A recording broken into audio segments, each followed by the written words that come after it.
personas y temas. Desde prensamercosur.org presentamos nuestro programa radio podcast Enlace Iberoamericano, con base en España y Portugal y con el resto de la comunidad iberoamericana en la Unión Europea.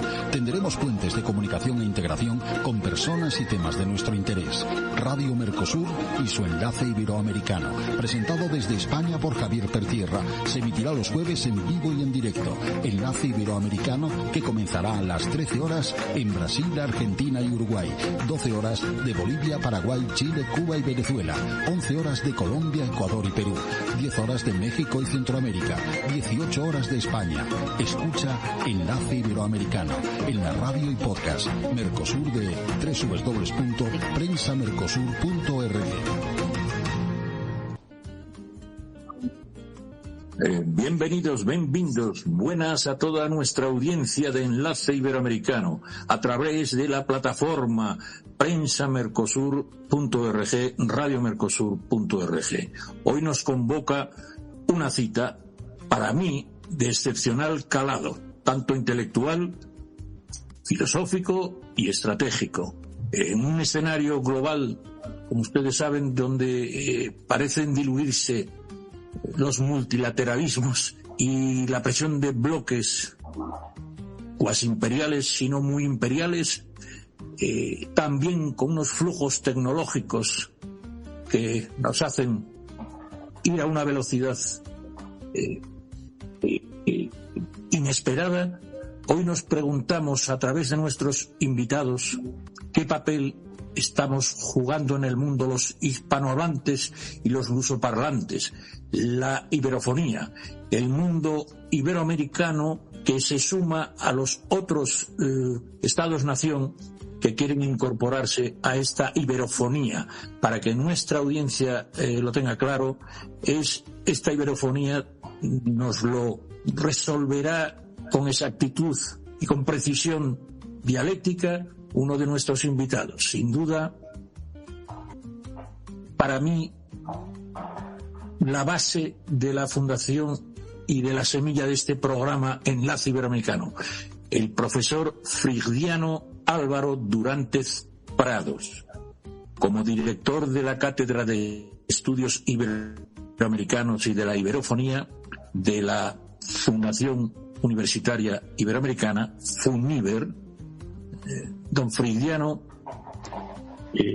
doctor Durantez, ha plantado en mí la semilla de lo que él denomina paniberismo, iberofonía, en definitiva, unir aquellos mundos de América Latina e Hispanoamérica y trasladarnos a ese mundo mucho más potente, que no solo tiene la lengua, sino que lo explicará, que es el mundo de la iberofonía, donde estas lenguas sustancialmente similares como el portugués y el español se encuentran en todos estos ámbitos, que él nos explicará también.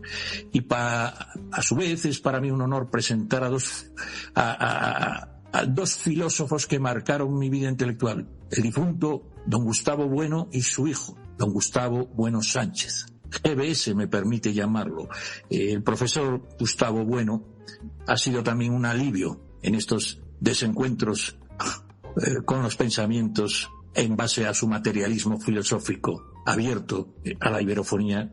Tenemos, por tanto, para mí, una de las figuras pioneras de esta influencia geopolítica del paniberismo, de la iberofonía. Hoy estamos con la convocatoria y hemos tenido este jueves llamémosle, especial Enlace Iberoamericano, porque comienzan en Oviedo unas jornadas sobre los imperios. Exactamente, nuestro programa hoy se trata de la dialéctica. Ya saben lo que es el diálogo, pero de otras maneras, la dialéctica de imperios y también de estados. Pero nuestro programa hoy, el 114, se titula Dialéctica de imperios, rigor académico y especialización universitaria. Es difícil que el mundo del porqué filosófico, en este caso iberoamericanista, paniberista, y el cómo que lo posibilita el profesor Frigdiano Álvaro Durantez Prados, el cómo diplomático, el cómo formativo, puedan coincidir, y para mí es un privilegio. Por lo tanto, paso ahora, que siempre me ha dicho que debo ser más parco en palabras y menos barroco, la palabra para que nos presente este encuentro 33, 33º encuentro que se titula Dialéctica de Imperios en la Fundación Gustavo Bueno. Gracias, y es un honor, don Gustavo, tenerlo entre nosotros, si es tan amable.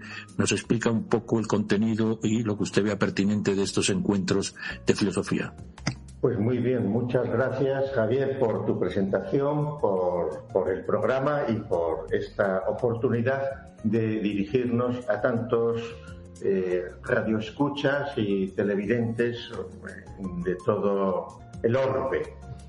La Fundación Gustavo Bueno, desde hace 30 años, viene celebrando unos encuentros de filosofía que se caracterizan por tratar cada vez de un asunto de actualidad y por facilitar que intervengan en ellos, en esos encuentros, pues personas jóvenes, que muchas se han estrenado en este tipo de encuentros, y otras que tienen pues ya más veteranía, con el objeto de entrar en profundidad en las cuestiones que interesan desde una perspectiva pues filosófica, omniabarcante, etcétera.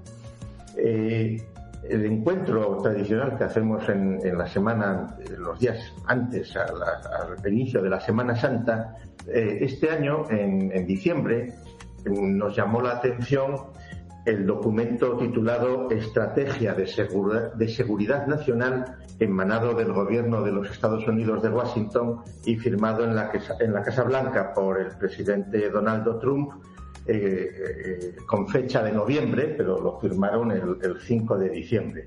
El documento que luego se ha presentado como si fuera el corolario de Trump a la doctrina de Monroe, etcétera, como todos han escuchado.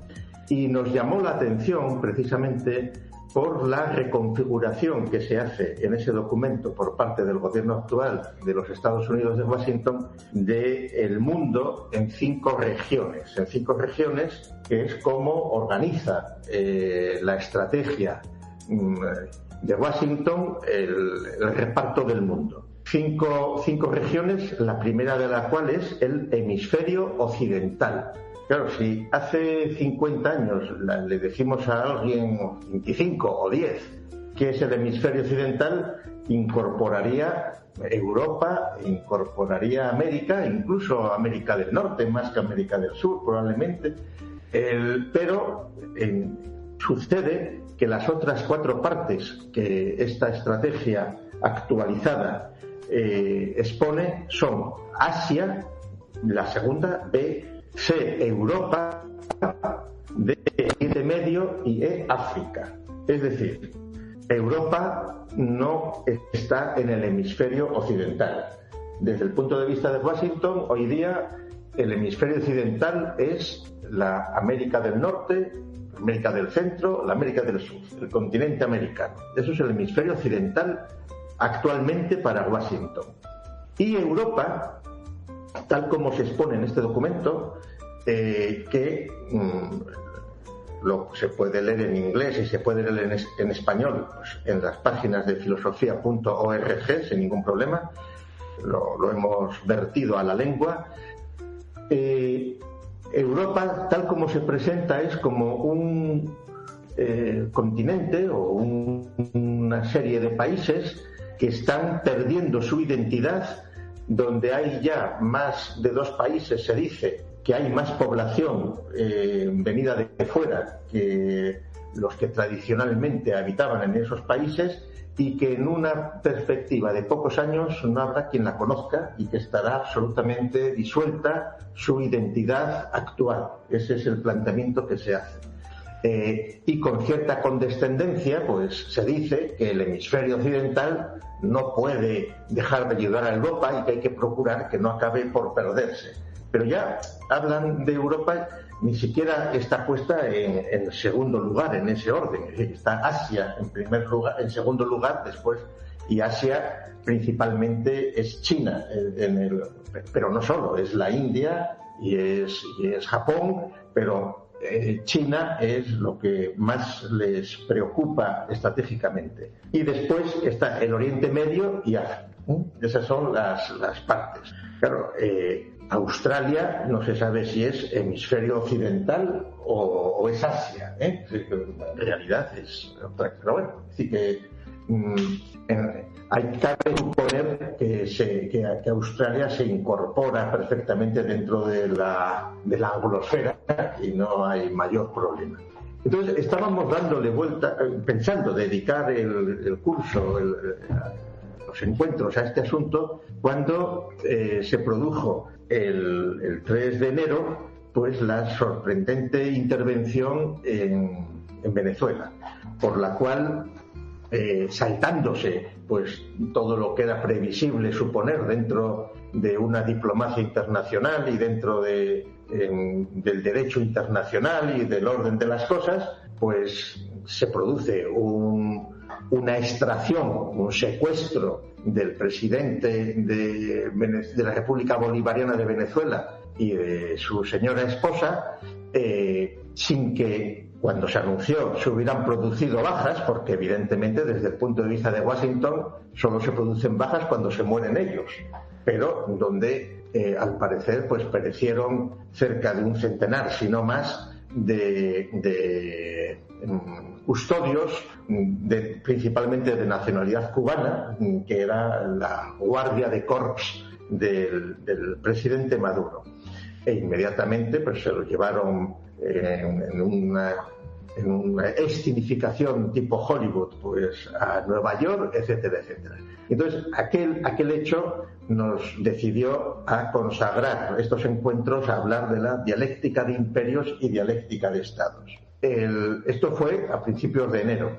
Claro, los acontecimientos que han venido a finales de febrero con la otra intervención no tan elegante como extraer al presidente para llevarlo a la justicia de un juez nonagenario en Nueva York, sino por la vía de eliminar físicamente pues a toda la cúpula del gobierno y de los exgobernantes de la República Islámica de Irán, pues determinó que la actualidad de estas cuestiones se ha puesto más en valor, sobre todo con lo que está sucediendo en las últimas semanas y en el momento actual en el que estamos, en el que hoy precisamente, o mañana, es cuando se terminan esos 5 días de plazo ampliado después de los 2 días de ultimátum que el presidente Trump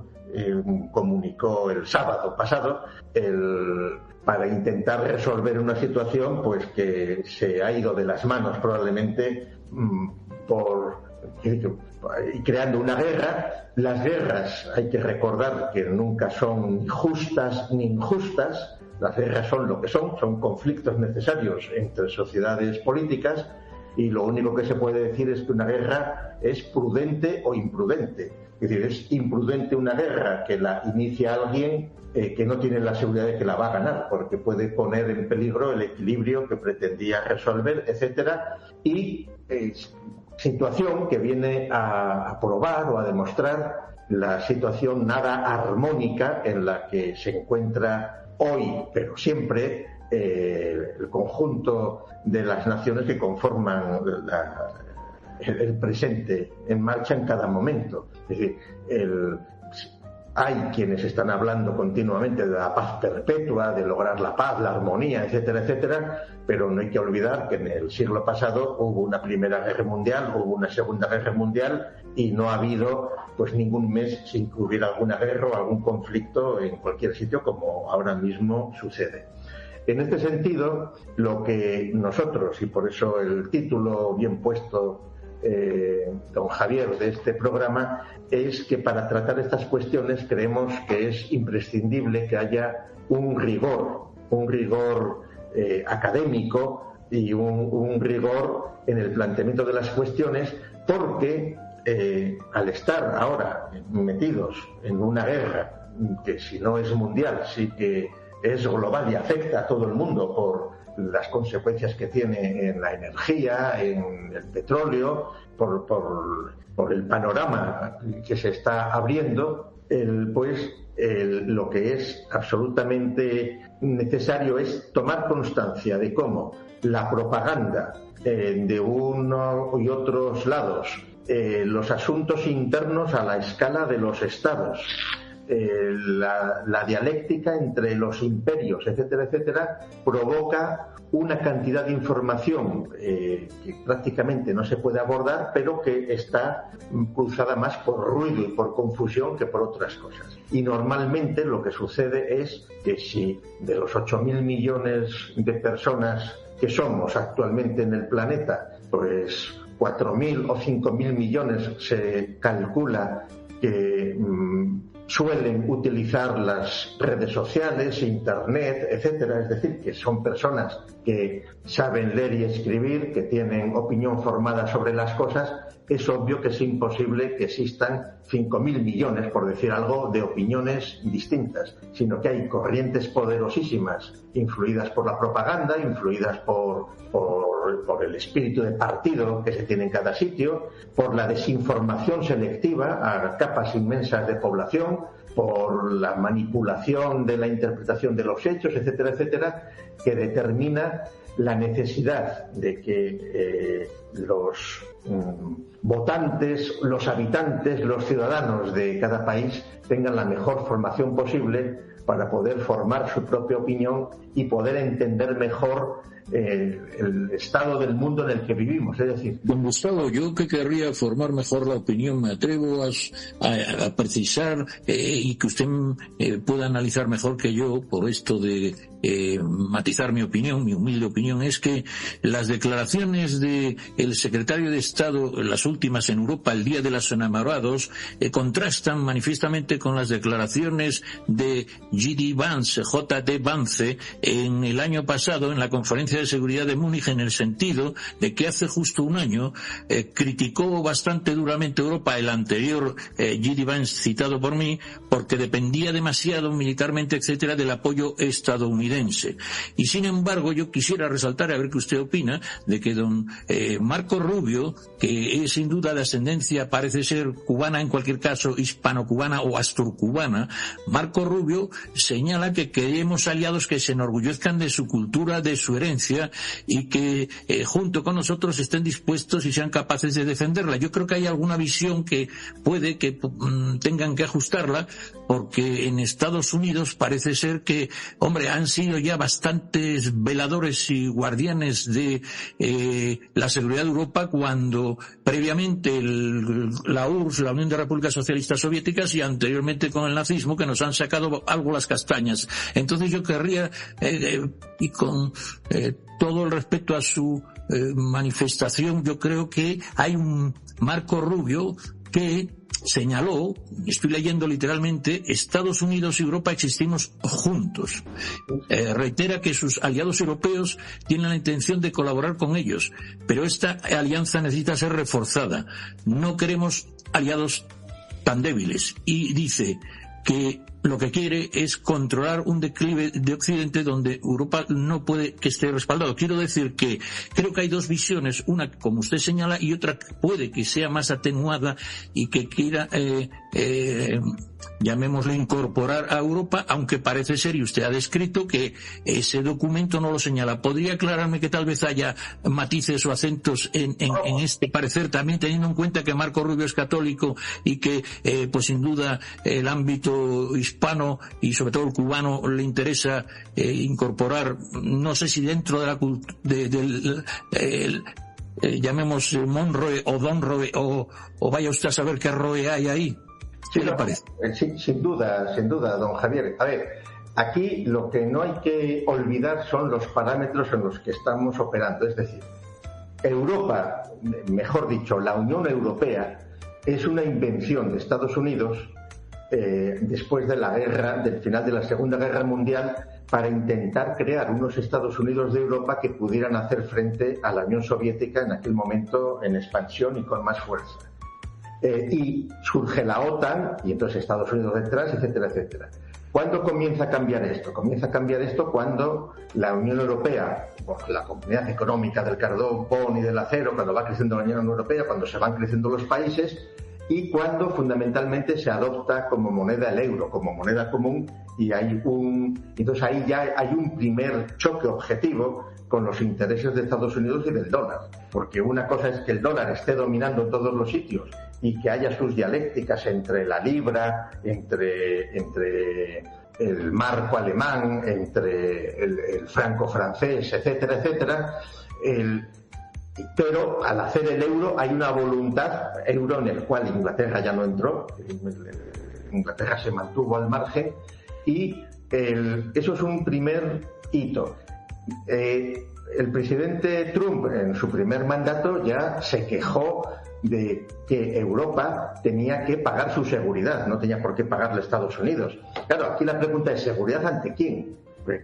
¿Quién es en realidad es Rusia un enemigo de los países de la Unión Europea? ¿Quién se cree que Rusia tiene interés en invadir la Unión Europea? Todo lo contrario, es decir, lo que se ha hecho después del 11S, 10 años después, pues con la revolución rosa que se pretendió hacer en Ucrania, pues es ir provocando, ir queriendo aumentar, en lugar de disolver la OTAN, ir aumentándola para ir constriñendo al espacio que había quedado más o menos arreglado tras la debacle de la Unión Soviética en la actual Rusia y los países cercanos a Rusia.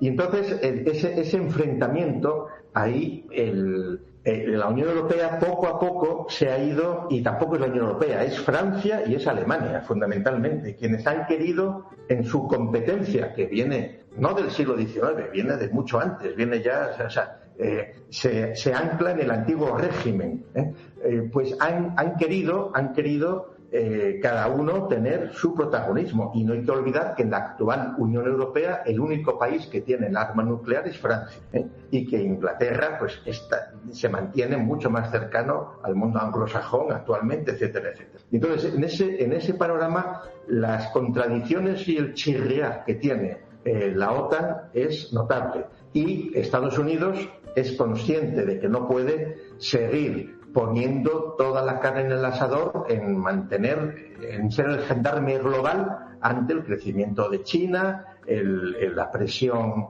del Islam, etcétera, etcétera. Y las aparentes contradicciones son porque hay muchas estrategias paralelas que no son siempre concurrentes. Es decir, por ejemplo, cuando en 2020, por vía, ya que ha mencionado el carácter católico de Marco Rubio, inducido desde el año anterior por el Papa Francisco en procurar crear ámbitos comunes donde se junten las iglesias cristianas, aunque lo diga un católico, suelen cada vez más los católicos hablar de cristianos, por efectos de la protestantización que están sufriendo, mezquitas y sinagogas en plan armonioso. Se llega en septiembre de 2020 a que en el despacho oval de la Casa Blanca de Washington pues se consolidan los llamados acuerdos de Abraham, por los cuales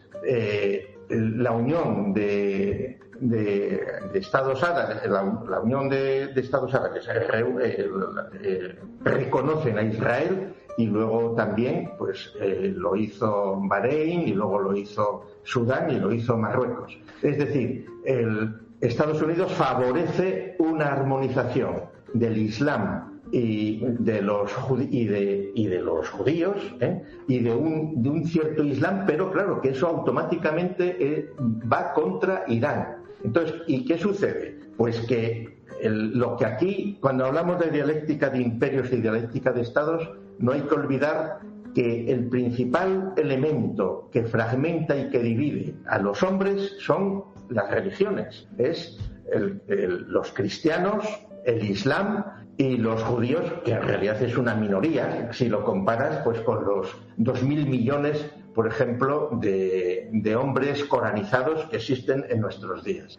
Y entonces esa es la dialéctica en la que se está operando, y donde los intereses de las distintas partes que intentan arreglar la cuestión pues no son siempre concurrentes, porque por ejemplo la actuación que, por ejemplo, Francia como imperio siempre frustrado, es decir, que nunca llegó a cuajar un gran imperio, porque quienes cuajaron grandes imperios son aquellos que tienen más de 500 millones de hablantes en el mundo, que es el imperio español y el imperio inglés, y como lengua materna por encima el español que el inglés. Por supuesto, demográficamente los chinos tienen muchos más hablantes de chino mandarín, pero China está circunscrito a un propio continente, a un imperio, a una unidad en sí misma con características diferentes. Y que además, ojo, China también está al margen de las dialécticas entre cristianos, musulmanes y judíos, ¿eh? Eso es otro elemento muy importante. Entonces, esa situación determina que los choques necesarios o imprescindibles obligan a ver como algo normal lo que está sucediendo ahora. Es decir, Estados Unidos no puede permitir, digamos, desde su perspectiva, pues que exista en Venezuela una situación peculiar que tiene inmejorables relaciones con Irán, por ejemplo, o con Rusia a efectos de armamento, con una China que está creciendo su presencia en toda América, etcétera, etcétera. Pero aunque teóricamente quieren trasladar la democracia, porque eso es el discurso que funcionó después de la Segunda Guerra Mundial, pero que evidentemente pues se lo creen los que se lo creen, es decir, y que en buena medida, ojo, esa creencia en la solución democrática de los asuntos es la que puede llevar a ser imprudentes muchas veces en sus actuaciones. Probablemente pensaban que con descabezar al poder de Irán iban a favorecer un levantamiento popular que querían democracia y que iba a cambiar el régimen. Incluso unos días antes ya nos venían preparando con el hijo del Shah como la solución democrática para el asunto. Claro, eso se ha visto que no es así, que la fuerza de las estructuras de los 90 millones de persas de Irán, sus recelos con los que no son chiitas, la ruptura de esa supuesta solidaridad islámica, etcétera, etcétera, el poder que han demostrado tener más del que por la propaganda se suponía, o por la guerra de los 12 días que parecía que podía haberles debilitado mucho más, pues no fue así. Entonces esa es la verdadera dificultad. Y entonces aquí yo creo que el papel de Marco Rubio es muy importante, pero por ejemplo las soluciones que están buscando con Cuba pues igual tampoco logran, si se mantienen si aprietan demasiado la cuerda, aunque probablemente en Cuba yo estoy seguro que llegarán a un acuerdo parecido al que han llegado en Venezuela, es decir, que el régimen sigue más o menos como estaba, sin la figura de Maduro, pero habiendo condicionado que corten sus vínculos extraños con Irán y con otros sitios, y que haya un monocultivo comercial del petróleo con Estados Unidos. Y entonces, desde el punto de vista de Estados Unidos, el mal menor es que se mantenga una situación no perfectamente democrática.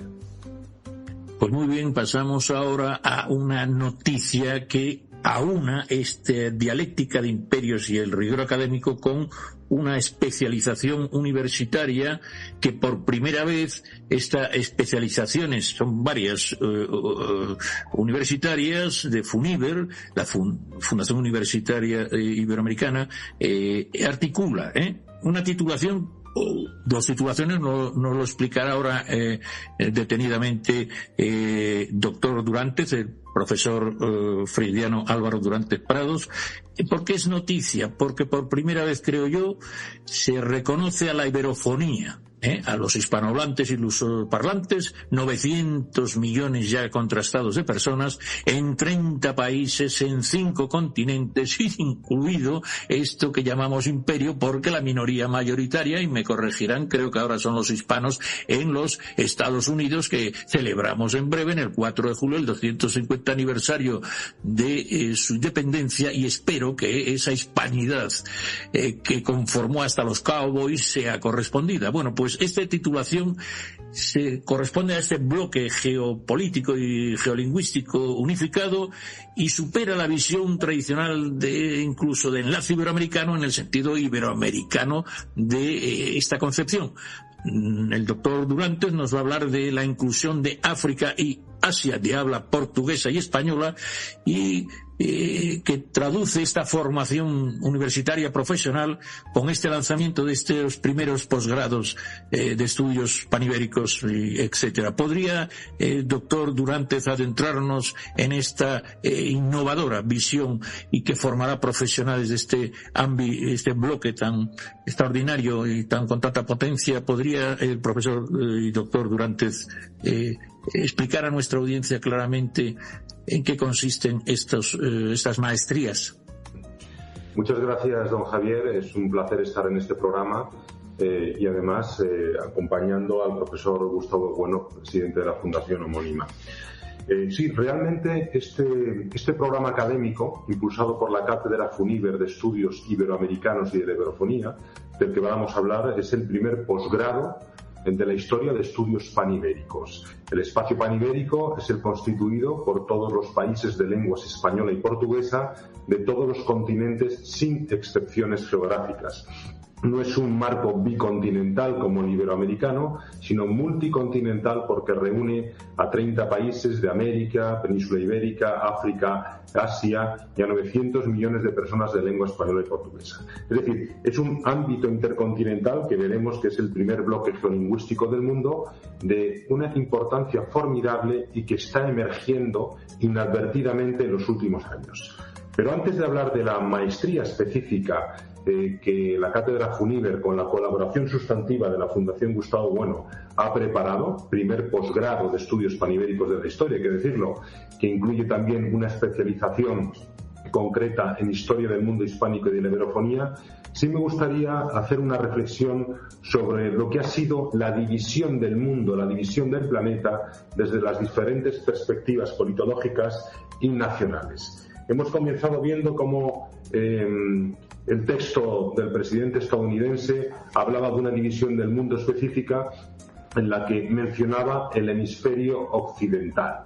El hemisferio occidental que en tiempos pasados había una expresión que había caído en cierto desuso porque se consideraba occidente también Europa, pero Donald Trump ha hablado de hemisferio occidental refiriéndose a la otra expresión de las Américas, al continente americano en definitiva. Y me gustaría hacer una reflexión sobre estas divisiones del mundo según la época.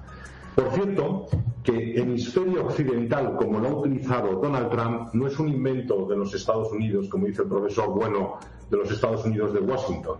Los primeros que dividen el mundo en dos hemisferios y hablan de españoles de los dos hemisferios son, antes de las Cortes de Cádiz, por supuesto, la Corona de España. Y cuando en tiempos de Carlos III también se habla de españoles de ambos hemisferios, y el moto o lema de la monarquía hispánica con Carlos III es Utroque Unum, que significa que los dos hemisferios son uno, tenemos una concepción geopolítica del hemisferio occidental que es, atención, es española. Los estadounidenses han copiado la concepción geopolítica española del hemisferio occidental. Hay una segunda concepción de hemisferio occidental que es posterior y se remite a la división del mundo a partir del meridiano de Greenwich, que divide el meridiano cero, ¿no? El meridiano cero. En ese caso, el hemisferio occidental empieza un poquito más en Europa, cruza España, precisamente por Cataluña, y abarca el océano Atlántico y todo el continente americano. Quiero decir aquí, a propósito, que la lengua más hablada en el hemisferio occidental sea la interpretación tradicional española, la copiada por los Estados Unidos, es decir, las Américas o el Nuevo Mundo americano, la lengua más hablada del entero hemisferio occidental es el idioma español.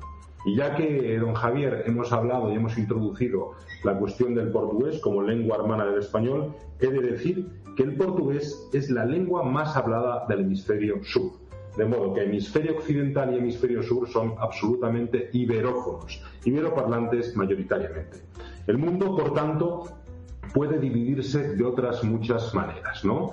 Y es quien establezca las definiciones y el relato de esas divisiones, en este caso, quien puede establecer esas compartimentaciones del planeta.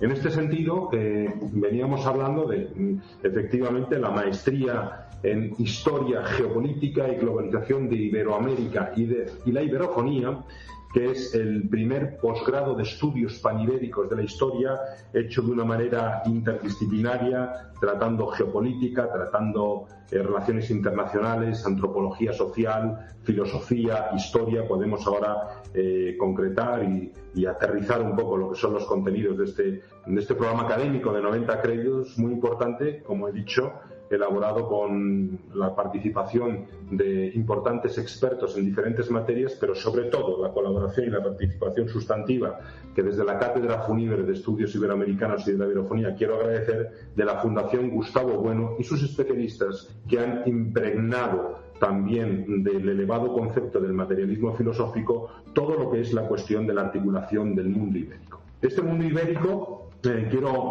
conceptuarlo de una manera un poco más precisa. Como decía, está conformado por 30 países de todos los continentes, 900 millones de personas. En este momento, 900 millones de personas al sumar hispanohablantes y lusófonos. Veíamos hace un rato unos mapas de hace pocos años donde se establecía que los iberohablantes éramos 800 millones. Solamente en 2018 éramos 800 millones, hace 6 años. Ya somos 900 millones según las últimas cifras del Instituto Cervantes y del Instituto Camões, que es una cifra absolutamente extraordinaria. ¿Por qué hablamos de 900 millones? ¿Por qué juntamos el español y el portugués, don Javier? Esto es muy importante que lo escuchen las personas en los diferentes continentes. Porque son las dos únicas grandes lenguas internacionales que son al mismo tiempo y en líneas generales recíprocamente comprensibles. Esto hace que conformemos un solo espacio de inteligibilidad lingüística, y esto no ocurre con cualesquiera otras lenguas internacionales, como pueden ser las germánicas, grandes lenguas germánicas como el alemán y el inglés, no se entienden entre ellas, como el italiano y el francés, dos lenguas latinas que no se entienden entre ellas, o incluso en el mundo arabófono, del que hemos hecho algunas referencias en la intervención de Gustavo Bueno anterior, donde realmente el árabe real, común, vulgar, hablado, por así decir, por ejemplo en Marruecos, conocido como Darija, no es comprensible en Oriente Medio, no es comprensible en Arabia Saudí o en Jordania porque hablan otro tipo de árabe. De tal modo que para entenderse entre ellos tienen que, como hemos repetido muchas veces, usar el árabe clásico, que es como si entre nuestros compañeros de este programa brasileños y los españoles tuviésemos que hablar el latín. ¿Qué quiero decir aquí? Que hay un bloque de la iberofonía extraordinario donde de facto el español es una lengua hablada, como decía, por 520 millones de personas como lengua materna, 636 también como segunda lengua si sumamos, más los 265 millones de lusófonos, que es mayoritaria en ese hemisferio occidental definido, establecido o reafirmado por el presidente estadounidense. La lengua española es la más importante de toda América, de todas las Américas, y es la segunda lengua de los Estados Unidos de América. Se ha mencionado aquí a Marco Rubio. Está muy bien unas declaraciones que a veces son cariñosas, ¿no?, respecto al mundo hispánico, pero se pueden entender también como un poco folclóricas. Tenemos que tener los hispanos, los iberoparlantes, los iberófonos en particular y en general, deben tener un mayor sentido de autoestima. O sea, no se puede pedir permiso para hablar español en los Estados Unidos. Al contrario, se debe exigir la oficialidad del español en los Estados Unidos. Siempre me gusta establecer la relación comparada con, por ejemplo, Canadá. Canadá es el segundo país más grande del mundo, con más de 10 millones de kilómetros cuadrados, donde tan solo 7 millones de personas, de los 35 millones creo, aproximadamente, hablan lengua francesa. Y el francés, además, está restringido a una parte del país, a Quebec y a la provincia de Nueva Brunswick. Pues bien, esa minoritaria población de lengua francesa ha conseguido, con dignidad y autoestima, hacer que el idioma francés sea oficial a nivel federal en todo el país y, por supuesto, en las provincias francófonas. Bien, pues 63,2 millones de hispanos en los Estados Unidos, un país que fue mayoritariamente de la corona española y donde la primera lengua no americana, la primera lengua europea fue el español, pues no tienen ese estatus. Al contrario, parece que en algunos casos deberían esconder su condición de hispanos y su condición de hispanohablantes. La propuesta de la iberofonía busca, como decíamos al principio, aumentar en la propuesta académica en este momento un conocimiento riguroso de estos fenómenos geolingüísticos, glotopolíticos, geopolíticos del mundo, pero centrado en nuestro mundo de lengua española y portuguesa desde el máximo rigor académico. Y uno de los capítulos fundamentales, ya que hemos empezado hablando por ello, es los Estados Unidos de América, un país de doble alma anglo-hispana, y tenemos que conseguir que esa verdadera doble alma tenga un reflejo verdaderamente normativo y político en la actualidad. Pero, don Javier, si le parece, antes de entrar en los contenidos de lo que es esta maestría y esta especialización, podemos introducir cualquier otro elemento que prefiera. Sí, es tan amable para que nuestra audiencia, nuestros escuchantes, puedan establecer ese fundamento esencial de este espacio multinacional que usted llama paniberófono. Me gustaría simplemente, además de que añadiera usted luego las maestrías, etcétera, que volviera a reiterar, porque creo que es sustancialmente, como usted dice, importante, por qué de la hispanidad hay que dar el salto a la iberofonía. No solo el porqué, también lo que usted señala, el porqué, el derivado de esta realidad singular y única que usted subraya y le estoy leyendo, sino además que reitere por qué son recíprocamente comprensibles en el sentido que usted lo explica mejor que yo, y en base o con base en esta afinidad lingüística podemos dar ese salto que usted está dando del paniberismo, porque era poco comprendido hasta ahora que hay muchos países, incluido en Asia. Recuerdo que el anterior Papa Francisco, cuando fue a Timor, hablaba en español, y que es una de las lenguas, el portugués, allí en Timor, y le comprendían. Entonces yo quiero que resalte y que subraye, que amplíe estas dos cuestiones que tal vez nosotros damos por entendidas, pero nuestra audiencia y nuestros seguidores deben de comprender de nuevo. ¿Podía relanzar otra vez esa afinidad y ese relanzamiento de la iberofonía? ¿Podía explicarnos,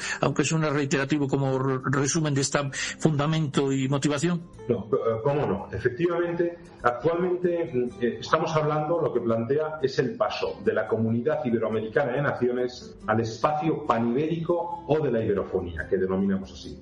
Técnicamente, la Comunidad Iberoamericana de Naciones, que se reúne cada 2 años, como saben, en las cumbres iberoamericanas de jefes de Estado y Gobierno, a las que va Su Majestad el Rey, y que son bien conocidas desde el año 1991, esa cumbre iberoamericana reúne a países de 2 continentes, países iberohablantes, hispanohablantes y lusófonos de América y de la península ibérica. Sin embargo, efectivamente, ahora estamos en el proceso de una ampliación de ese espacio iberófono, iberohablante, pero solamente bicontinental, americano y europeo, al resto de los continentes, a 6 países de África y Timor Oriental en Asia. Este paso de lo iberoamericano a lo panibérico es absolutamente fundamental para que el mundo hispánico, el mundo iberófono, tenga una posición verdaderamente de fuerza y de influencia a nivel global, tanto en el sistema multilateral de Naciones Unidas como en otros.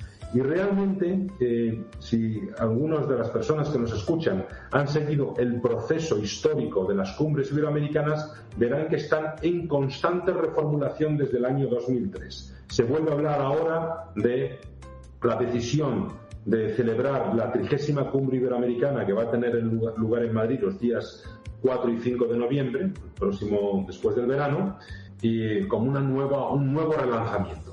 Y hay un permanente relanzamiento del iberoamericano. Habría que dedicar tiempo para explicar este fenómeno, porque hay un proceso y unos síntomas de agotamiento, pero también porque lo iberoamericano, el espacio iberoamericano, hablo del multilateral iberoamericano, se solapa sobre los procesos de integración y de concertación políticos de la llamada desde allí América Latina. de tal modo que casi no hay diferencia geopolítica entre el espacio iberoamericano y lo que se ha venido a llamar estrictamente en Iberoamérica espacio latinoamericano. Por tanto, el salto conceptual hacia África y hacia el resto del mundo nos da a los pueblos iberoamericanos y a los pueblos de lenguas portuguesa y española del mundo un peso específico y una presencia mucho mayor en todo el planeta. Aquí estamos hablando, para decirlo de una manera muy sencilla, de la ampliación de Iberoamérica a Angola, a Mozambique, a Guinea Ecuatorial, a Guinea-Bissau, a Santo Tomé y Príncipe, a Timor Oriental, un estatus específico en las Islas Filipinas, donde todavía hay una importante presencia cultural, sobre todo cultural, aunque también lingüística, hispánica. Tenemos que pensar, naturalmente, en otros pueblos y colectividades de raíz o vinculación ibérica hispánica, como son, lo hemos mencionado anteriormente, los 62,3 millones de hispanos de los Estados Unidos, pero también el pueblo sefardí y comunidades en el norte de África. Entonces, ese paso es fundamental, el paso de Iberoamérica al espacio panibérico, que en términos de relaciones internacionales o de esquemas multilaterales es la suma, el sumatorio de la comunidad iberoamericana de naciones con la comunidad de países de lengua portuguesa. Nos convertimos en un bloque juntos, presente en 5 continentes, aunando 2 lenguas formidables, que son la segunda lengua de comunicación internacional del mundo, es tercera en Internet, segunda lengua materna, que es el español, con el portugués, que es la segunda lengua ibérica y latina del mundo, y como decía antes, la lengua más hablada en el hemisferio austral, en el hemisferio sur. Juntándonos seremos una fuerza mucho mayor que no solamente nos dará más visibilidad e influencia al grupo y al conjunto y a cada uno de los países lusófonos hispanohablantes en el mundo, sino que promueve esquemas, y esto ya está ocurriendo, de cooperación horizontal y triangular entre sociedades de Europa, América y África, que con unos resultados extraordinarios, como ya podemos ver en organizaciones que trabajan en ello, como la Organización de Estados Iberoamericanos para la Educación, la Ciencia y la Cultura. Pero al mismo tiempo se está promoviendo de esta manera una mayor relación económica entre países de los distintos continentes, pero sin cambiar de lengua, sin cambiar de lenguas muy afines. Pero aquí, y llegados a este punto, yo quiero subrayar un efecto fundamental de lo que supone la articulación del espacio panibérico o de la iberofonía de los 5 continentes. Y es que es fundamental hacerlo para compensar los efectos homogeneizadores y uniformizadores de una globalización actual absolutamente marcada por parámetros de corte anglosajón y por el idioma inglés. O sea, en todo el planeta no existe otro grupo, y en particular otra lengua, y aquí me refiero específicamente al español, que pueda equilibrar y compensar una globalización que por anglosajona se va a convertir en tremendamente empobrecedora. Es decir, ni el ruso, ni el chino considerados, ni mucho menos el francés, ni el árabe, pueden equilibrar culturalmente la abrumadora presencia y hegemonía del idioma inglés y de los parámetros de todo tipo de corte anglosajón. Por ello es muy importante que desde el mundo hispánico y por extensión el mundo panibérico y de la iberofonía sepamos organizarnos no solamente en bien de nuestros países de lengua portuguesa y española, sino en beneficio de la diversidad cultural y del equilibrio geocultural y geolingüístico de la comunidad internacional en su conjunto. Sí. Sí, por supuesto. Y ten más, querida audiencia. Don Frigdiano da un paso además en la profundidad de su pensamiento de la iberofonía.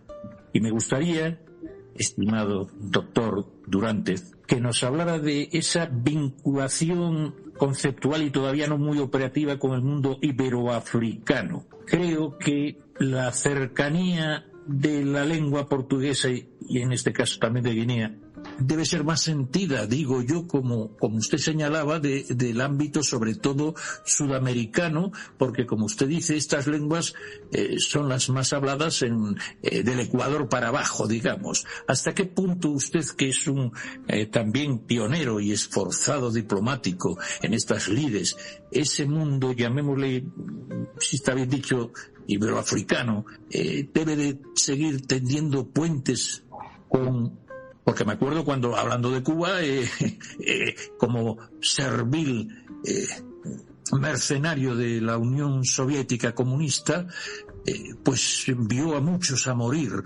a Angola, el régimen aberrante del castrismo, y por cierto, uno de sus héroes más laureado fue fusilado por esa familia, que seguía con la psicopatía del Che Guevara, con perdón, porque hay que empezar a desentrañar los criminales contrarios a toda la dignidad de nuestra cultura. Pregunto, este puente, ¿cree usted que podremos reforzarlo tanto desde la península ibérica y desde Latinoamérica con nuestros culturalmente iberoafricanos? ¿Qué opina? Sí, no, esto es fundamental porque lo que precisamente diferencia al espacio iberoamericano del espacio intercontinental global de la iberofonía es sobre todo el pilar iberoafricano, el África de lengua portuguesa y española. Por lo tanto, es un elemento definidor del espacio panibérico. Sin Iberoáfrica no existe el espacio panibérico. Es absolutamente fundamental. Por ello hemos de decir que angoleños, mozambiqueños, ecuatorianos son especiales protagonistas de la articulación de todo el espacio de la iberofonía, de todo el espacio global. ¿De cuántos millones de personas estamos hablando, estimado doctor Durantes? Bueno, estamos hablando de 6 países en África soberanos y de Timor Oriental en Asia, que no alcanzan las cifras de un Brasil o de los países hispanoamericanos, naturalmente, y hablamos de menos de 100 millones de personas en estos países, pero estamos hablando en conjunto de 900 millones. Lo importante es su posición identitaria y su posición geopolítica, porque si he dicho que el primer elemento definidor, operativamente definidor del espacio de la iberofonía es la intercomprensión entre el español y el portugués, tenemos que identificar como otro elemento clave, otro común denominador de gran parte del mundo ibérico, precisamente la dimensión africana o más estrictamente iberoafricana. No solamente por la propia África de lengua portuguesa y Guinea Ecuatorial, sino también por ese pilar identitario de Iberoamérica que es la afrodescendencia. Iberoamérica está constituido por un vigoroso pilar etnocultural de origen africano, por otro amerindio y por otro peninsular ibérico, además de otros muchos diversos, naturalmente procedentes de otras regiones del planeta. Por eso Iberoáfrica es clave y me alegro de que haya hecho la pregunta. En este momento estamos poniendo de relieve esa dimensión iberoafricana y quiero explicar un poquito en términos académicos cómo tenemos que abordar todo este fenómeno desde una perspectiva rigurosa, universitaria y académica, y animar a los países iberoafricanos, Mozambique, Angola, Cabo Verde, Santo Tomé y Príncipe y Guinea Ecuatorial, a adentrarse en la relación con el mundo iberoamericano. Y quería decir, si me permite, don Javier, lo que es el planteamiento académico para acercarnos, para aproximarnos a todo este gran espacio multicontinental. Porque hemos dedicado un módulo entero a lo que es la historia del mundo ibérico, pero de una manera omnicomprensiva y muy rigurosa y amplia. De tal modo que vamos a tratar de conocer cómo fueron todos los pueblos que en el futuro serán de lengua portuguesa y española, en todos los continentes, cuál fue su historia y cuál fue su origen antes del momento del encuentro. El momento del encuentro es la era de los descubrimientos y la primera globalización. Por tanto, vamos a estudiar cómo fue la América prehispánica, cómo fue la Hispania medieval, cómo fue África antes de la llegada de los exploradores portugueses en el siglo XV, y por supuesto también el Océano Pacífico antes de la primera circunnavegación del planeta por la expedición hispánica de Magallanes y del Cano. Pero también vamos a estudiar muy a fondo la era de los descubrimientos y la primera globalización, así como el imperio universal de la monarquía hispánica entre 1580 y 1668, que es cuando se incorpora Portugal a la corona de España, y también los imperios globales español y portugués, y por supuesto toda la edad contemporánea de Iberoamérica, de la América hispana y de Brasil, así como de la península ibérica, ¿no?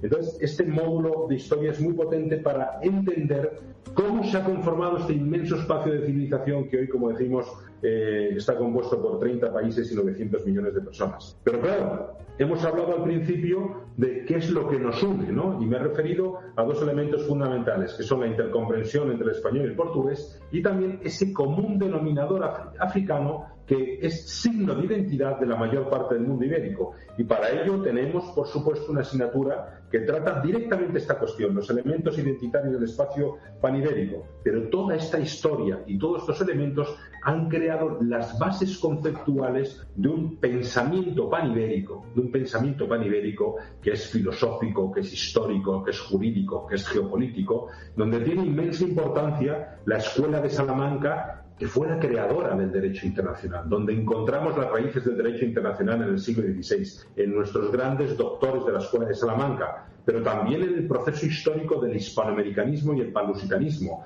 en el propio materialismo filosófico del profesor Gustavo Bueno y su visión específica del mundo hispánico, explicando cómo el imperio español fue esencialmente un imperio generador. También el lusotropicalismo y el hispanotropicalismo. ¿Qué son el lusotropicalismo y el hispanotropicalismo? Son una visión socioantropológica brasileña de la asociación de los pueblos hispánicos e ibéricos. Y también vamos a prestar atención al pensamiento científico-tecnológico en el mundo hispánico, porque no mucha gente conoce los aportes científicos y técnicos de la hispanidad al conjunto de la comunidad internacional. Lo veremos desde el autogiro hasta las vacunas en el siglo XVIII, cosas extraordinarias, pero no las conocemos, no lo conoce un público muy general. Y terminaremos por este lado con la explicación de la conformación, Javier, de este espacio panibérico de la Iberafonía, que ya es un movimiento esencialmente geopolítico, pensado en clave de ampliación de la comunidad iberoamericana, en una clave de relaciones internacionales y en el que estamos actualmente. Y además de ello, bueno, hay otros materiales fundamentales para entender lo que es todo este espacio panibérico o de la Iberofonía, que realmente yo invito a quienes estén interesados en conocer el desarrollo del mundo hispánico, del mundo panibérico, a que puedan adentrarse en este programa académico con el mayor rigor, también para entender esta dialéctica de imperios y de estados que vamos a tratar estos días en la Fundación Gustavo Bueno. Y para terminar...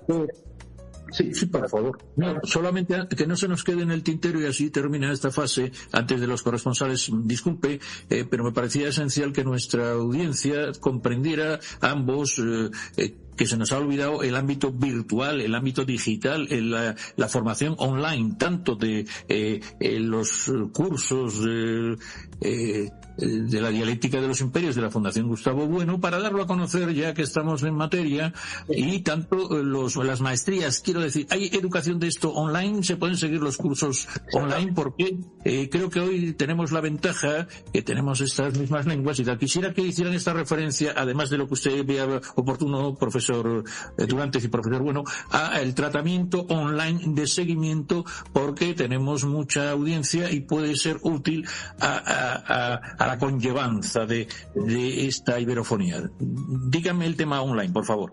A ver, centrándonos en lo que son los encuentros que comenzamos mañana, en los próximos días estarán grabadas todas las sesiones que se produzcan libremente a través del canal de la Fundación Gustavo Bueno en YouTube. Eso a partir de la semana que viene. No lo emitimos en directo porque no hace falta, con los cambios horarios sería un trastorno, pero todas las grabaciones íntegras se ofrecen. Y lo que son los cursos son cursos a distancia, como los cursos que organiza Funiver, cursos universitarios con reconocimiento, por ejemplo, los que tenemos de filosofía propiamente, la especialidad en fundamentos de filosofía con reconocimiento por la Universidad Europea del Atlántico, y la maestría que ofrecemos de filosofía del presente, reconocida por la Universidad de Campeche en México. Universidad Internacional. Y el resto de los cursos son todos cursos que se pueden hacer desde cualquier lugar del mundo, con becas, etcétera, y con un reconocimiento académico correspondiente que ahora pues no precisa. Sí, no, efectivamente la red FUNIVER, la cátedra FUNIVER de Estudios Iberoamericanos y Iberofonía, está conformada por 6 universidades propias de la red de la Fundación Universitaria, como decimos, en México, en Puerto Rico, en Colombia, en Angola, en África, la primera universidad iberoamericana hispánica en África, y aquí en España la Universidad Europea del Atlántico, y en la República Dominicana la Universidad de la Romana. Además, como he dicho, en Puerto Rico. Esta maestría, este programa académico, que incluye, como decía, Historia, Geopolítica y Globalización, tiene una parte que en sí misma es una especialización en Historia del mundo hispánico y de la Iberofonía. Y es un programa de posgrado a distancia, en línea, virtual, aunque también tiene una parte semipresencial, que es una o 2 semanas de talleres y de conferencias magistrales en Santander, en España. Pero es virtual y en un sentido asíncrono. Se puede comenzar a trabajar y estudiar en cualquier momento, y cualquier persona interesada puede encontrarlo entrando en la página web de la Fundación Universitaria Iberoamericana, que es funiver.org. Es muy sencillo, ¿no? Que tiene becas también, ¿verdad, doctor? Sí, naturalmente, porque el objetivo esencial de FUNIVER tiene 2 grandes objetivos, el sistema educativo de FUNIVER, además de aprovechar y utilizar lo mejor de la enseñanza presencial y lo mejor de la enseñanza a distancia. Y es que nadie deje de estudiar por una cuestión económica. De tal modo que el sistema de la Fundación FUNIVER Internacional, tenemos sedes en 35 países, se equilibra para poder ayudar a las personas que tienen menos medios económicos, pero que merecen y quieren tener una formación universitaria. Y asimismo, otro objetivo fundamental es que nadie tampoco deje de estudiar una formación universitaria por una cuestión geográfica o de distancia, porque nosotros hacemos llegar la educación hasta el último lugar rural de Guatemala, de Mozambique, de Angola o de Argentina, haciendo llegar los materiales con un sistema muy desarrollado que viene trabajando FUNIVER desde hace más de 27 años. Este es el sistema, por lo tanto es una educación, en este caso, en línea. Estos 2 programas académicos de Geopolítica e Historia, pero también los de Filosofía son programas en línea. Y bueno, podemos decir que son... O sea, que ustedes también pueden posibilitar para casos necesarios y extremos cobertura digital con artefactos, llamémosle artilugios, que permita tener algo online, o estoy yo confundido. Quiero decir, ustedes o becan también. Imagínese esto que usted señala de Guatemala. En una zona apartada, ¿ustedes posibilitan el tema virtual a las escuelas? ¿O puede explicar un poquito esto? Ya paso a los corresponsales. Por favor, ¿puede explicar un poquito para que no haya nadie que, como usted muy bien dice, podamos cubrir con este sistema educativo, además de becas con cobertura? Sí, pues efectivamente, no solamente una cobertura de Internet, sino que conociendo los problemas de conectividad que hay en muchos países, se combina. Nosotros tenemos sedes en todos los países donde pueden también visitar y trabajar nuestros alumnos en muchos casos, pero sobre todo hacemos que todos los materiales que están rigurosamente trabajados lleguen al último lugar perfectamente impresos. Y esto parece algo obvio, pero imaginemos en un lugar rural de Brasil, un país inmenso, ¿no? Brasil. Por cierto, todos nuestros programas académicos, prácticamente todos, están en español y en portugués, la inmensa mayoría. Ahora mismo, en particular, la maestría de la que estamos hablando se ha comenzado ya a traducir a la lengua portuguesa para poder ofrecerlo pronto en las 2 lenguas ibéricas mayoritarias, ¿no? Pero, como decía, todos los materiales didácticos de FUNIVER, todas las asignaturas, las recibe el alumno allá donde viva, en México, en Brasil, en Venezuela o en Paraguay, perfectamente encuadernadas e impresas. Y dirá, bueno, ¿esto es algo normal o no? No, imaginemos lo que puede ser para alguien que vive en una comunidad rural de Ecuador imprimir 4.000 páginas. Eso no se puede hacer. No se puede hacer porque en ocasiones no hay impresoras de esa potencia o no hay esa disponibilidad. De tal modo que FUNIVER se compromete a hacer llegar todos los materiales perfectamente impresos a todos los alumnos allá donde se encuentren, en cualquiera de los programas académicos de posgrado, de licenciatura, de doctorado incluso.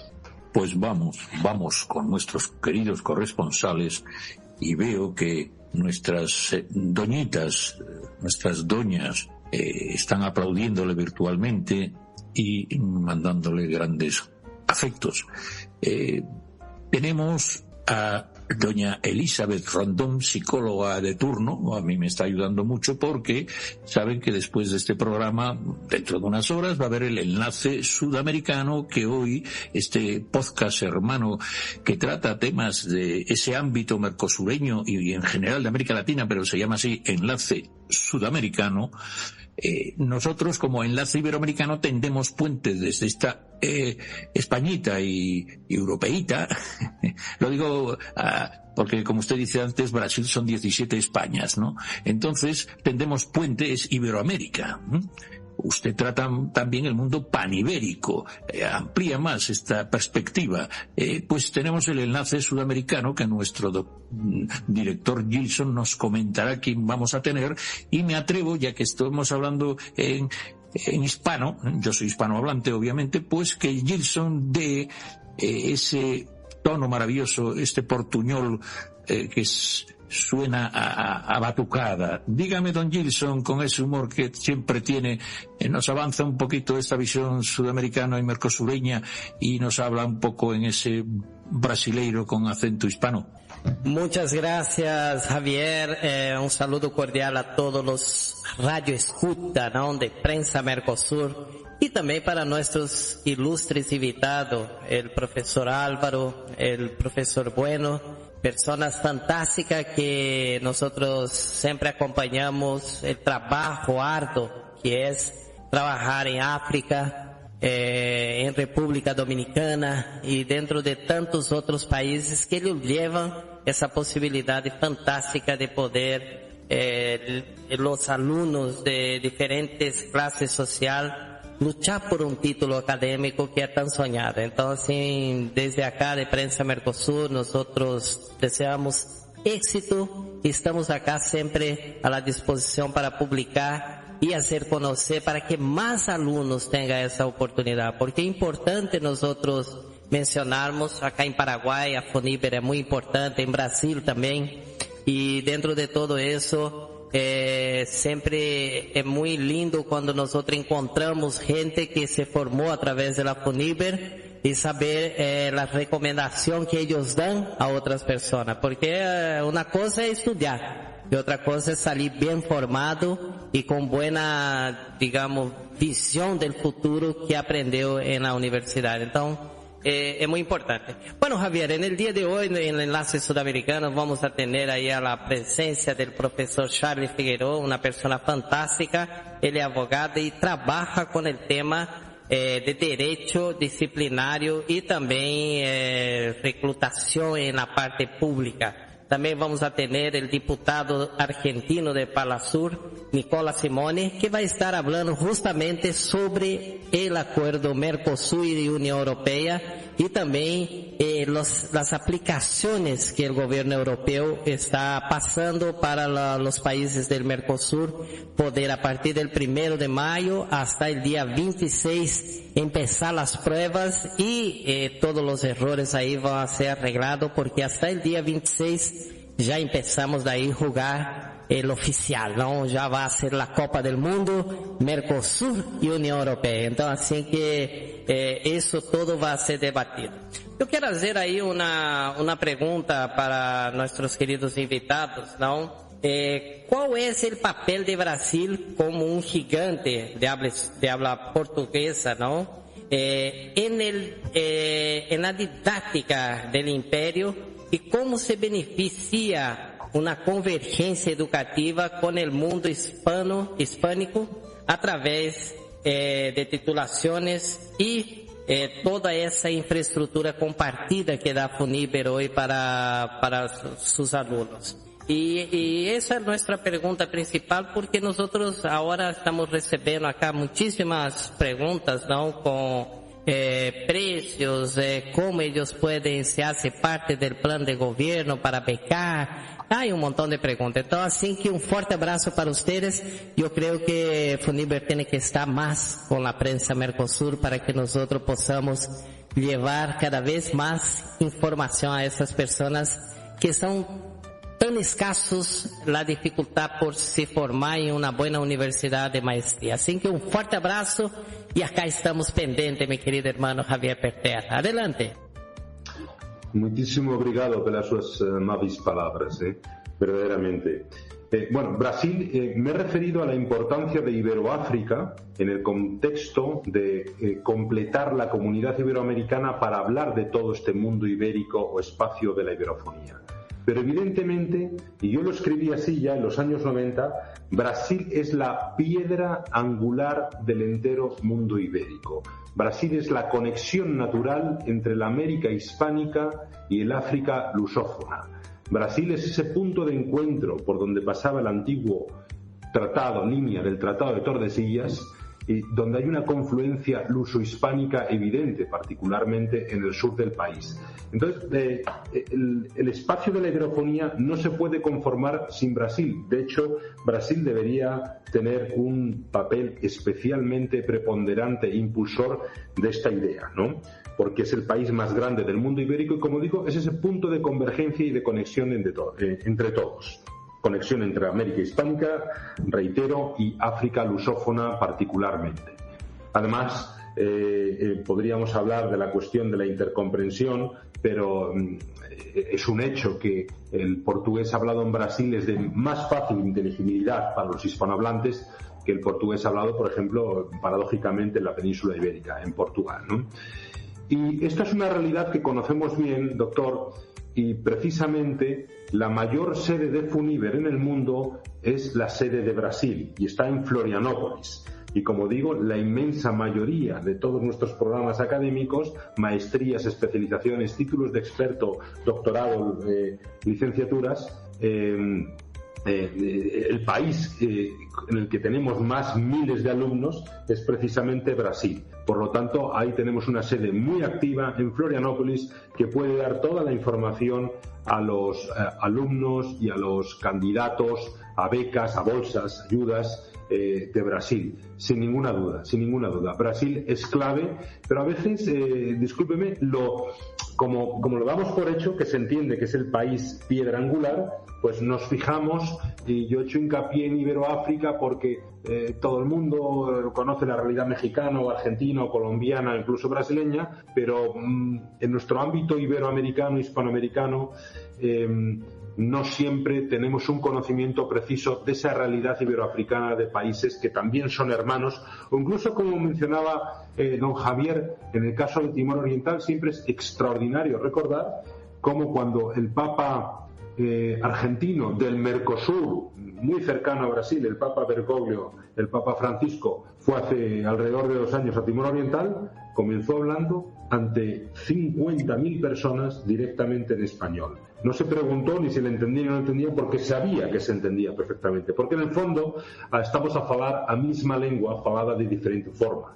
Y esto es fundamental y esto es una oportunidad extraordinaria. Y Brasil tiene una gran oportunidad desde la gran proyección geopolítica que ya representa y que proyecta al resto del mundo para ser ese jugador global, que me gusta decir la diplomacia de su Ministerio de Relaciones Exteriores de Itamaraty. Y es fundamental, porque Brasil, para ser ese jugador global, tiene que ser primero ese líder benéfico, ese caudillo benéfico en el ámbito iberoamericano, en el ámbito hispanoamericano, que es su región natural. Y por añadidura es un país con una importancia y con un ascendente fundamental en el África de lengua portuguesa. Todos esperamos que Brasil dé también este paso. De hecho, fue el actual presidente Lula da Silva, pero en uno de sus primeros mandatos, en el año 2005, cuando con ocasión de la cumbre, de la 15ª cumbre iberoamericana que se celebró en Salamanca, en España, se refirió explícitamente a la conveniencia de encontrar alguna fórmula de asociación de los países africanos de lengua portuguesa y de Guinea Ecuatorial a la Conferencia Iberoamericana. Esto, en ese contexto, en Salamanca en 2005, lo dijeron Lula da Silva y el entonces presidente de Chile, Ricardo Lagos. Y esto es fundamental. Es fundamental que Brasil asuma una posición de liderazgo en la articulación del entero mundo de la iberofonía. Nosotros, la Fundación Iberoamericana, lo tenemos muy presente al punto de, como le digo, nuestra mayor sede y nuestra mayor actividad está en Brasil. Y como le digo, todos nuestros materiales se traducen al portugués o se generan en portugués, y se generan en portugués, debo decirle, de Brasil. Só un minutito, Javier. Estoy acá con el diputado nacional de Brasil, que hace parte de la Comisión Nacional del Ministerio de Educación, y está preguntando para nosotros cuál sería la posibilidad de firmar un convenio entre FUNIBEL para que ustedes entren en el calendario de pagos de universidades por el gobierno para dar beca a los estudiantes brasileños, porque muchos de los estudiantes hoy son becados acá por el ENEM a través del Sistema Nacional de Educación, que es una prueba que se hace, y posteriormente, debido a la calificación, el gobierno da la opción a los estudiantes poder elegir su universidad y elegir su curso de formación académica, y paga isso daí. Então, o deputado Nelsinho do PT, allá de Rio de Janeiro, que é presidente da Comissão de Educação no Senado brasileiro, está perguntando exatamente isso. Muitas gracias.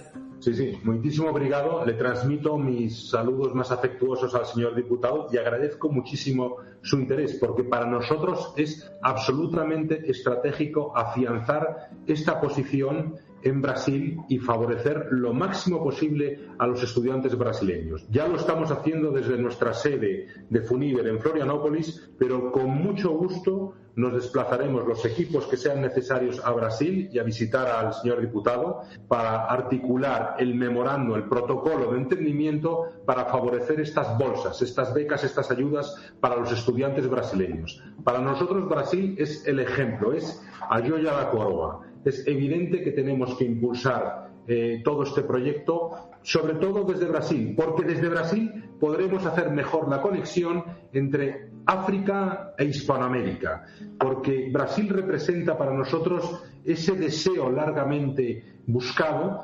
de acabar, en el mejor sentido, de borrar la línea de Tordesillas que durante tantos siglos separó a tantas naciones de América de tantas naciones de África. Y Brasil representa esa conjunción. Por eso tenemos el mayor interés y la mayor voluntad, y FUNIBEL está dispuesta, naturalmente, a firmar con el departamento el protocolo que sea preciso, con el Departamento de Educación o a nivel federal o a nivel estadual, y nos desplazaremos en el momento que se nos convoque, si es tan amable, a través de nuestro amigo don Javier o como quieran, podemos establecer los contactos para poder conversar y confirmar toda esta colaboración, que estamos naturalmente encantados y muy dispuestos. Lo estamos haciendo en otros muchos países del mundo. Yo quiero decir que solamente dentro de 20 días viajo a Timor Oriental, que es uno de los pocos países iberófonos del mundo donde no tenemos una sede física, pero tenemos el mayor interés en tener una posición física para ayudar, en este caso, y particularmente a la formación de cuadros universitarios, de profesores de universidad en las universidades de Timor Oriental. Cada país tiene una necesidad específica. Evidentemente, la necesidad de Brasil y de sus estudiantes de gran nivel no es la necesidad que en este momento tienen países como Sao Tomé y Príncipe o Timor Oriental. Pero realmente tenemos todas las modalidades de participación. Hoy estamos hablando de educación. En otra ocasión, con la venia de don Javier, podremos hablar de otras modalidades de cooperación científico-técnica y cultural que desarrolla la Fundación Universitaria Iberoamericana, pero estamos desde ya dispuestos a tener la mayor proximidad con las autoridades educativas universitarias brasileñas para impulsar programas de becas en todo el país. Muy obrigado. Muy bien, vamos a hacer un salto hacia la capital de la salsa, porque luego sabemos que Brasil es grande, México es probablemente el país más grande, no solo territorial, poblacional, sino con la población que tiene Estados Unidos, y vamos a seguir un orden de aterrizar de momento en la sucursal del cielo. Ahí es nada, el Valle del Cauca. Doña Elizabeth, que estaba yo ahora dándole la palabra, doña Elizabeth Rondón, nuestra psicóloga, todos los equipos ahora, hasta los de fútbol, tienen psicólogos, que en este enlace sudamericano pues tiene un apartado especial de psicología para también poder colaborar con nuestra audiencia. Doña Elizabeth Rondón, es cierto que ese maravilloso Valle del Cauca, donde está la capital de la salsa, no me acuerdo ahora del nombre de esa capital, hombre, empieza por K, pero con C. Dígame, doña Elizabeth, ¿está usted por ahí o tiene que atender a sus pacientes? Acá estoy, claro que sí, desde la capital mundial de la salsa, la sucursal del cielo. Hola, saludos cordiales, estimado director Javier Pertierra, apreciados corresponsales, distinguidos invitados y por supuesto a nuestros amables escuchantes.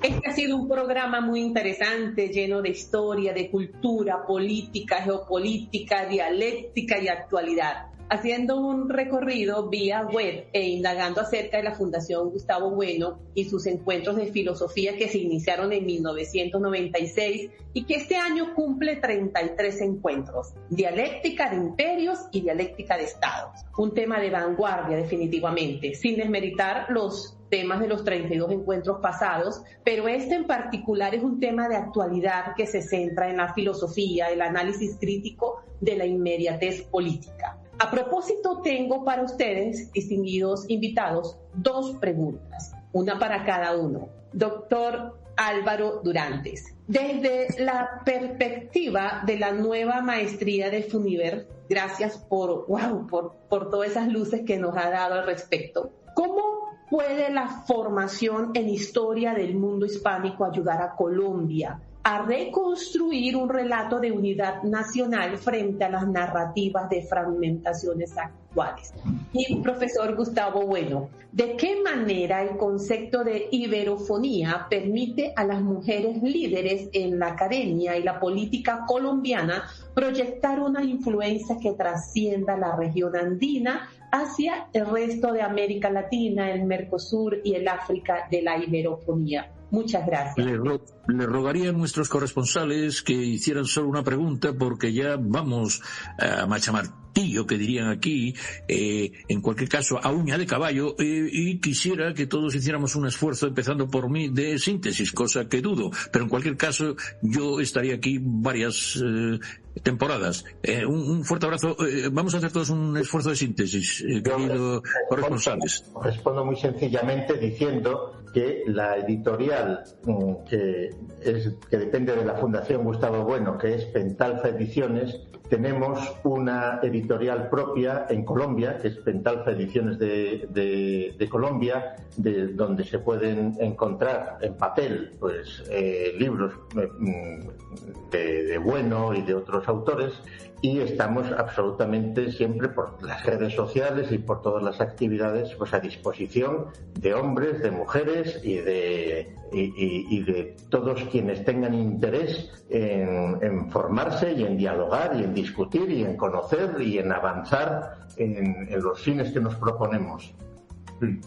Muchas gracias por su pregunta. Verdaderamente, el conocimiento profundo de nuestra historia compartida del mundo hispánico es fundamental para articular, consolidar un relato veraz y fidedigno que al final es el relato nacional de nuestros países, ¿no? Por lo tanto, es fundamental conocer lo que fueron el virreinato de Nueva Granada, conocer lo que fue la presencia y la articulación de toda una civilización mestiza en tierra firme en el norte de América del Sur, para conocer lo que llegó a ser Colombia finalmente. Y ahí nos reconocemos en nuestra auténtica y más sincera identidad todos. Por lo tanto, ese es el objetivo. El módulo de historia es amplio y profundo al mismo tiempo, porque queremos dar a conocer al alumno cómo fue el mundo prehispánico, cómo fue el momento del encuentro y cómo fue el desarrollo durante siglos de esa gran civilización y cómo ha sido todo hasta la actualidad, para que podamos verdaderamente establecer una narrativa y un relato fidedignos de la historia de cada una de nuestras naciones, y Colombia es fundamental en ello también. Pues nos vamos al otro grande de la hispanidad, a México, desde creo que estará nuestro Roberto Ceballos creo que estará en ese sitio donde anidan las olas del mar que nos une. Si el Pacífico era un lago, el lago español, con esos tamaños, esto es un charco atlántico, que por cierto, estos señores también tienen una universidad vinculada del Atlántico. ¿Puede el señor Roberto Ceballos iluminarnos con sus análisis y opiniones y preguntas? Con el gusto de saludarlos desde el rinconcito donde hacen su nido las olas del mar, hoy desde el puerto de Veracruz. Un fuerte abrazo a toda la audiencia que día con día, con el esfuerzo de nuestro editor Gilton, de Javier, y ahora otro programa de nuestro otro amigo Javier, sigue creciendo y más iberoparlantes nos escuchan a lo largo y ancho de todos los 7 continentes. Ya yo creo que pronto vamos a llegar a los 900 millones de personas hispanohablantes en el mundo, gracias a estas magistrales conferencias del doctor Frigidiano, Álvaro Durantes y obviamente de la Fundación Bueno que encabeza nuestro amigo. Una pregunta, ya que tenemos el tiempo recortado, nosotros desde aquí, desde México, esta Nueva España que se hermanó con Perú, con la Nueva Granada, con el Río de la Plata, que conformamos este gran continente hoy nos encontramos en el gran tema de la, ¿cómo le llamaríamos nosotros? Controversia con esas potencias mundiales que son Norteamérica, Estados Unidos y el Canadá, a la postre del nuevo Tratado de Libre Comercio que estamos a punto de iniciar una vez más. La pregunta es, doctores, para quien quiera responderla, hoy con la voz de este bloque, somos la única voz del bloque norte de este Tratado de Libre Comercio, con esta perspectiva de ustedes que conocen el tema de la iberofonía y de los comercios y demás, sobre todo la historia y el futuro, ¿cómo debe México equilibrar su integración económica en este tratado por el tema de su pertenencia, su historia, su cultura, sobre todo para no perder el tema de la nacionalidad y de nuestra fuerza?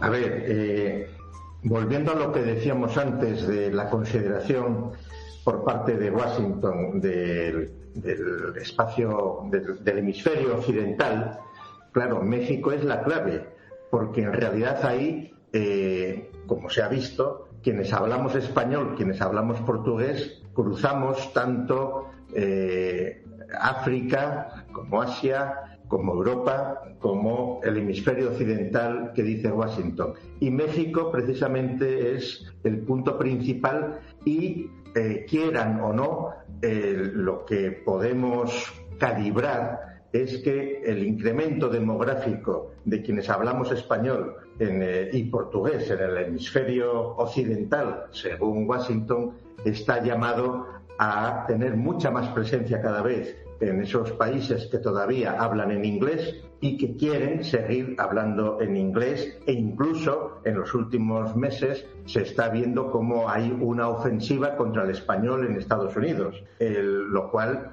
es una cosa totalmente ridícula, pero que funciona. Y entonces, en buena medida, es importantísima la política interior de México, todas las difíciles relaciones pues con el vecino del norte, y seguramente yo creo que lo principal es dejar de lamerse las heridas de la leyenda negra y de quejarnos, etcétera, y ser proactivos, siendo conscientes del protagonismo que quienes hablamos español y que México tiene en los Estados Unidos de Washington.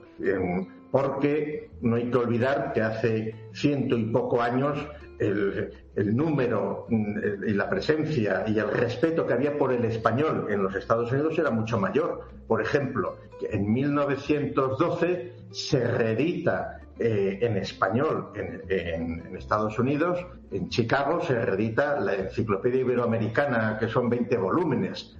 Recientemente hemos tenido que sufrir cómo se despreciaba al español por parte de autoridades de Washington. Y entonces ahí lo que hay, todo el mundo tiene que darse cuenta de que la importancia del español es fundamental. Hay partes de los Estados Unidos de Washington, donde se habla más español que inglés, y hay que convencer por la vía de la propaganda, del estudio, de la reflexión, que no tiene sentido que las segundas generaciones o las terceras generaciones de hispanos pues quieran renegar del español y quieran travestirse de anglos, porque ni ellos les van a aceptar, porque el racismo es mucho mayor de lo que parece, y entonces aquí en realidad, y también quiero aprovechar para advertir sobre el peligro tanto de franceses como italianos contra el español. Por ejemplo, no hay que olvidar cómo han presionado para que en Brasil no se pusiera el español como segunda lengua. Y entonces estas son cuestiones que están continuamente operando. Y en Estados Unidos, pues dicho de otra manera, yo creo que la batalla de la preponderancia de la lengua española y portuguesa en Estados Unidos, México es fundamental ahí, y lo que no hay que olvidar es que por otra serie de circunstancias culturales, etcétera, etcétera, la presencia de la música española, de la cultura, etcétera, es dominante, y hay ejemplos recientes que están en la mente de todos. Y entonces, de una actitud de queja por lo malvados que son nuestros enemigos, como la leyenda negra y cosas parecidas, pues hay que darle toda la vuelta. Es decir, si eso ya se sabe, de ahí partimos. Sabemos que no se puede esperar nada, pero lo que hay que hacer es estar convencidos de nuestro potencial. Perfecto, quiero aprovechar el espacio, Javier, perdóname un minuto nada más. En Veracruz están llamando, tenemos aquí abierto el portal, están hablando muchos interesados. Me sumo al pedimento de nuestro director Gilson, también en Veracruz y en México queremos el tema de las universidades, de las maestrías, y quedamos pendientes para otro evento. Sí. Muy bien, querido. Así daré a conocer esto a nuestros doctores y profesores. Me parece que vamos por el buen camino, y para ello la poetisa de Guayaquil, la de la perla del Pacífico, tenemos a la embajadora de la palabra, Roma Moreira, que creo que ya va siendo hora que nos alimente con su tono de voz tan cariñoso que huele al perfume del Pacífico y que trae desde las Chinas y de Filipinas todo el aroma. Dígame, doña Roma. Bueno, muchísimas gracias por esa linda presentación. Buenas tardes. Bueno, aquí son las 1:33. Bienvenidos a nuestros invitados, el profesor Gustavo Bueno Sánchez y el profesor Frigdiano Álvarez Durantes. Voy a hacerle una pregunta porque, bueno, estamos con el tiempo, así que voy a escoger a nuestro querido profesor Bueno. Desde mi orilla como poeta y literata en Guayaquil, entiendo la palabra como el primer territorio de la soberanía. En estos encuentros de Oviedo, donde se disecciona la dialéctica de imperios, podemos afirmar que el español no es solo un código de comunicación, sino una arquitectura del pensamiento que nos protege de esta fragmentación existencial que imponen otras plataformas globales. Así que esta es mi pregunta, mi querido profesor, y muchísimas gracias por su contestación. A ver, por supuesto, aquí no nos vamos a engañar. Nosotros somos de tradición católica y los católicos de todo el mundo, la lengua que más hablan es el español. Es así, es un hecho.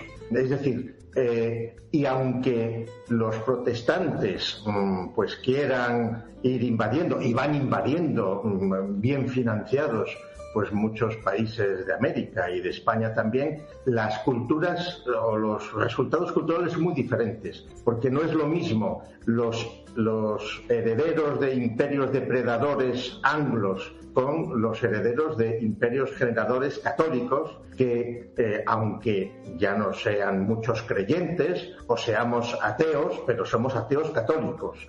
Y en este sentido, el español como generador tiene un potencial muy diferente que marca una superioridad en la relación con los otros que no se da en otros grupos humanos importantes. Eso es lo que nos caracteriza y lo que determina la gastronomía, la música, la integración, el folclore, o sea, un montón de aspectos que hay que simplemente cuidar y procurar que nuestros compatriotas, conciudadanos, etcétera, no se entreguen a la propaganda pues de Hollywood, a la propaganda de todo el entorno cultural adverso que pretende pues borrar nuestras tradiciones, nuestras raíces, tanto por la vía del inglés como por la vía también de la disolución del estado cultural que se obtuvo en la hispanidad,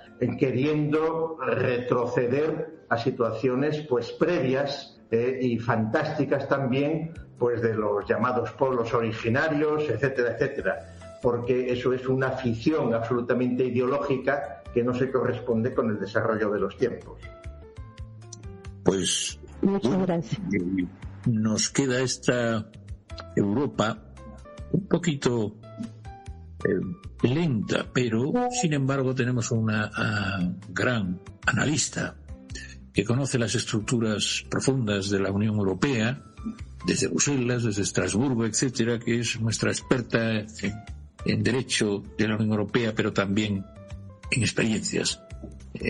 Doña María José Rodríguez Carvajal puede dar esta visión desde esta otra orilla de este mundo, digamos, de la dialéctica de imperios, donde a trancas y barrancas va Europa negando cuestiones que no sacan las castañas del fuego, pero sin embargo permiten que pongamos en solfa el multilateralismo desde nuestra propia, llamémosle, expectación o omisión, ¿no? Porque también se peca por omisión y se delinque.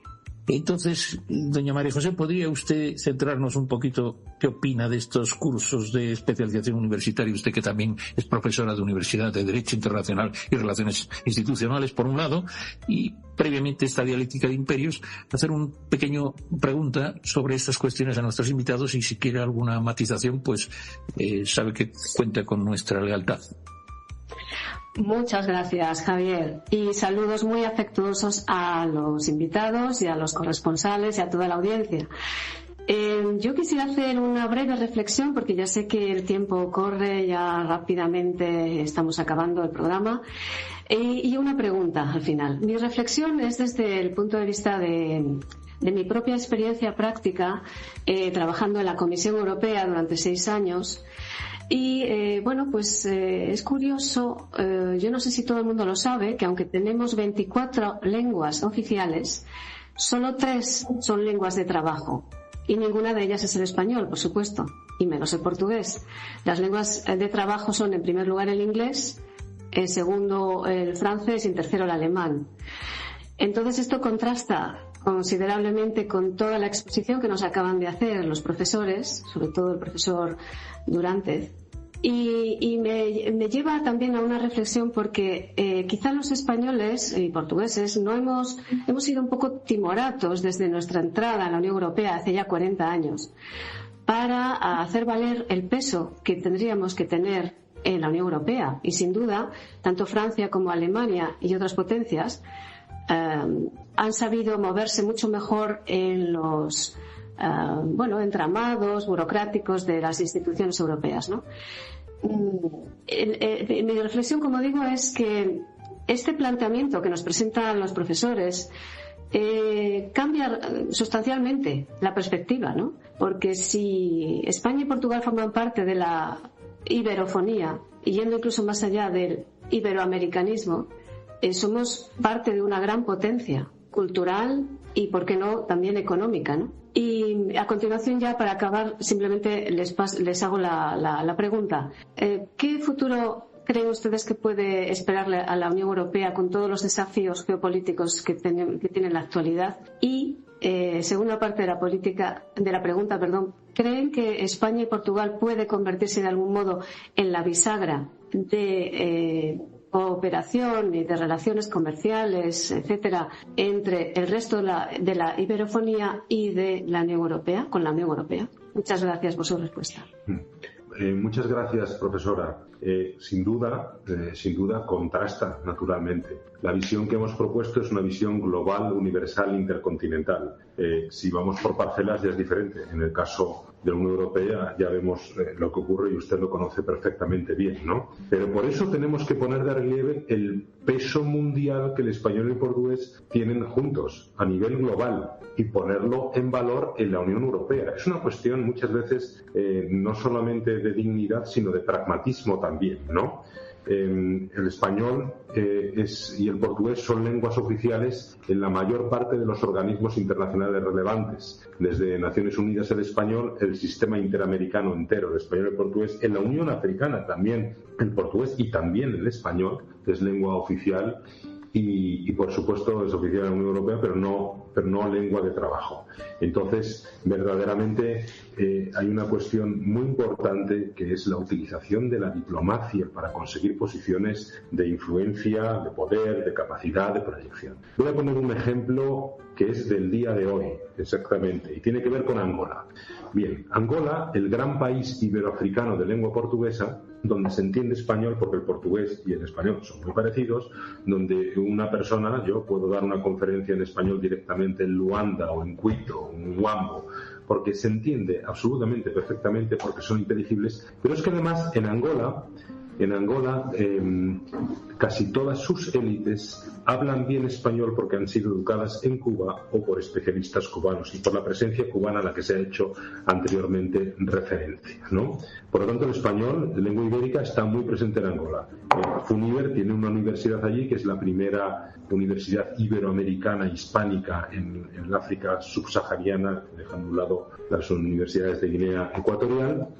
Y hoy ha salido una noticia en medios franceses en las que se dice que el idioma francés ha sido declarado lengua obligatoria en la enseñanza primaria en Angola, ¿no? ¿Responde esto verdaderamente a una geopolítica o de Angola o a qué intereses? ¿No? Pero lo estamos viendo en el día de hoy. Pues probablemente hace falta una acción diplomática potente, no solamente en Europa, sino también en África, a favor del idioma español. Porque verdaderamente es bastante factible que los países lusófonos africanos puedan adoptar el español solamente, además, con unos meses durante la enseñanza secundaria, un lusófono se convierte virtualmente en un hispanohablante, ¿no? Hace falta voluntad política, hace falta acción diplomática para que estemos donde nos corresponde estar. Hago una pregunta. ¿Alguien hace muchos años había pensado del potencial conjunto del español y el portugués o el simple hecho de que son las únicas lenguas internacionales intercomprensibles? Pues nadie, ¿no? Y se ha tratado de mantener la dualidad siempre. Por cierto, que desde Francia, que sabe de geopolítica lingüística, ha tenido hasta algún instituto dedicado a mantener y a proyectar esa dualidad entre lo luso y lo hispano, porque ven lo iberohablante, lo iberoamericano incluso, como una potencia formidable, ¿no? Será por algo que lo hacen de esa manera. Entonces, luchen todo lo que se pueda en la Unión Europea para que el español también sea lengua de trabajo, porque es un imperativo ético por un lado, pero además, si defendemos nuestros principios, defendemos también igualmente nuestros intereses. ¿Cuál es me permito responder la segunda pregunta? Esta es una reflexión de lo primero, del contraste. Sí, claro que contrasta y hay que darle la vuelta a eso. La segunda pregunta era si pueden ser una bisagra. Sí, siempre se ha utilizado este tipo de expresiones, bisagra, puente. Son delicadas, ¿eh? No a todo el mundo le gusta en Iberoamérica que se hable de que España y Portugal sean puente de nada, ¿no? Y si lo dicen en Brasil, dicen, bueno, nosotros podemos interactuar directamente con Alemania sin necesidad de Portugal. Eso lo he escuchado mucho en Portugal. En todo caso, sí, Portugal y España tenemos que ser facilitadores de las mejores relaciones entre nuestro ámbito geopolítico imperativo, que es Europa, el geoeconómico imperativo, que es la Unión Europea, con nuestra familia, civilización cultural, que es la iberofonía, ¿no? Y tenemos que facilitar esa relación entre los dos espacios sin ninguna duda. Lo podemos llamar bisagra, sí, ¿por qué no? Y en cuanto a qué futuro tiene la Unión Europea, esta pregunta es mucho más difícil y se la dejo al profesor Gustavo Bueno. El futuro de la Unión Europea, yo creo que la Unión Europea ha tocado ya su techo de gloria y solo le espera una decadencia más o menos lenta o rápida, porque resulta que en la Unión Europea el arma nuclear solo la tiene Francia. Alemania lo tiene vetado. Después de la Segunda Guerra Mundial está prácticamente descabezada su potencia militar. Los problemas de la inmigración en Alemania y en Francia son mucho mayores que los que se están produciendo en España, y el desenlace de los actuales conflictos en Ucrania, con Rusia, los desajustes en la política un poco imprudente de crecimiento desaforado del número de socios de la Unión Europea, sin una paridad e integración relativa, con grandes diferencias económicas, etcétera, etcétera.